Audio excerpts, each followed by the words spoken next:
નમસ્કાર, હું રચના ડીએનટીવી સમાચાર કક્ષમાં આપ સૌનું સ્વાગત કરું છું. જોઈએ નજર આજના મુખ્ય સમાચાર. મ્યુનિસિપલ કમિશનર સહિત 11 જણાની લીગલ નોટિસ બાબતે વિપક્ષી નેતા ચિન્નમ ગાંધી અને સ્થાયી સમિતિના ચેરમેન શબ્દશરણ બ્રહ્મભટ્ટ આમને સામને.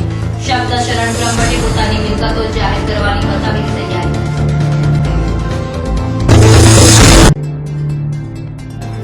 દેવઉઠી 11 નિમિત્તે વિઠ્ઠલરાજીના વરઘોડાની પૂર્વ તૈયારીઓ.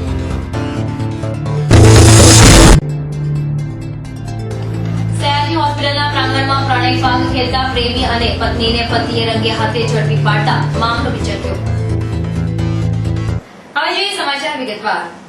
આજવાની ત્રીજી લાઈન સહિતના 5 કામોમાં આચરાયેલા ભ્રષ્ટાચારનો આક્ષેપ કરતા વિપક્ષી નેતા ચિન્નમ ગાંધીએ આ ભ્રષ્ટ અધિકારીઓ સામે 30 દિવસમાં પગલાં નહીં ભરાય તો હાઈકોર્ટમાં હિતની અરજી કરવાની ચીમકી ઉચ્ચારી હતી.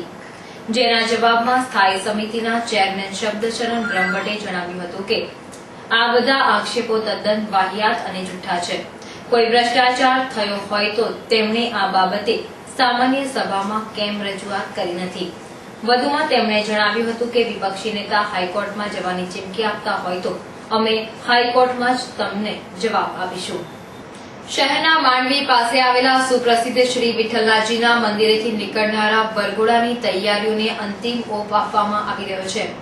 આવતીકાલે વિઠ્ઠલનાથજીનો વરઘોડો નીકળશે અને કામનાથ સ્મશાનની બાજુમાં ગહિનાબાઈ બાગમાં ગહિનાબાઈ મહાદેવ પહોંચશે, જ્યાં પ્રભુ પૂજા અર્ચના થશે અને સાંજે નિજ મંદિરે પરત ફરશે.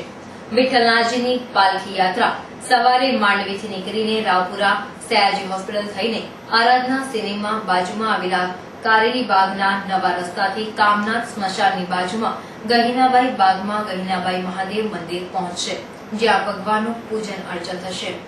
સમાજમાં લગ્નેતર સંબંધોનો વ્યાપ દિન પ્રતિદિન વધી રહ્યો છે, ત્યારે આવા સંબંધોના પગલે ભારતીય સંસ્કૃતિની છાપ બગડી રહી છે. રોજબરોજ આવા સંબંધોના પગલે મારામારી, હત્યા જેવા બનાવો બનતા રહે છે. શહેરના સયાજી હોસ્પિટલના પ્રાંગણમાં પોતાના પ્રેમીના હાથમાં હાથ મિલાવીને જતી મહિલાને તેના પતિએ ઝડપી પાડી હતી અને પ્રેમીને મેથી પાક ચખાડ્યો હતો. બનાવના પગલે હોસ્પિટલમાં સારવાર અર્થે આવેલા દર્દીઓના સગાવાલાઓ પણ પોતાના દર્દીનું દર્દ ભૂલીને તમાશો જોવા ઉમટી પડ્યા હતા. માજી નાયબ વડાપ્રધાન અડવાણીજીની જનચેતના યાત્રા આગામી 7મી તારીખે શહેરમાં પધારશે. આ જનચેતના યાત્રામાં મુખ્યમંત્રી મોદી પણ ઉપસ્થિત રહેનાર છે. શહેરના અયપ્પા ગ્રાઉન્ડ ખાતે તેઓ જનમેદની સંબોધશે. આશરે 35 થી 40 હજારની જનમેદનીનો સમાવેશ થાય તે માટે આજે અયપ્પા ગ્રાઉન્ડ ખાતે તૈયારીઓ કરવામાં આવી હતી. શહેરના આજવા ચોકડી પર આવેલી ખાનગી કોલેજમાં તારીખ 7મીના રોજ આરએસના યોજાનાર કેમ્પની પૂર્વ તૈયારીઓ માટે કાર્યકરો સજ્જ થઈ ગયા હતા.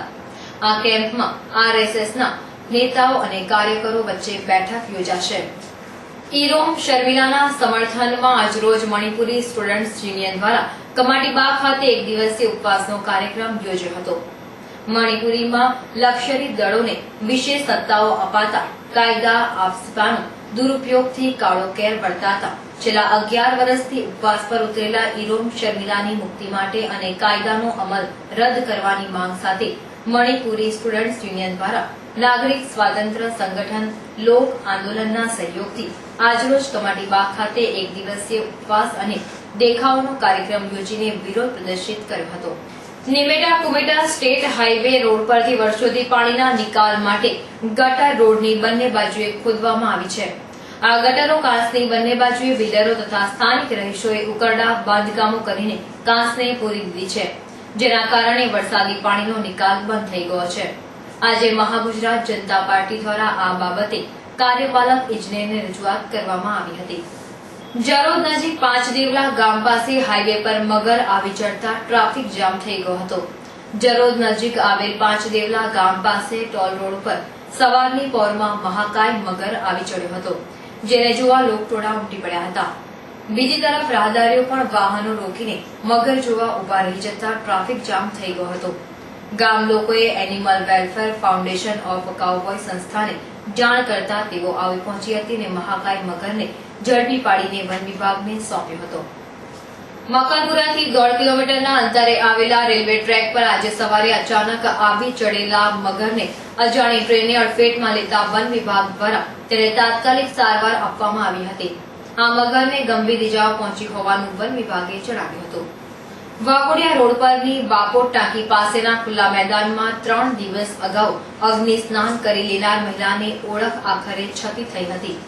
આડો સંબંધ બંધાતા છેલ્લા 6 માસથી માનસિક અસ્વસ્થ બનેલી 2 સંતાનની માતાએ બેદી સંજોગોમાં અગ્નિ સ્નાન કરી લીધું હોવાની વિગતો પોલીસ તપાસમાં સપાટી પર આવી હતી.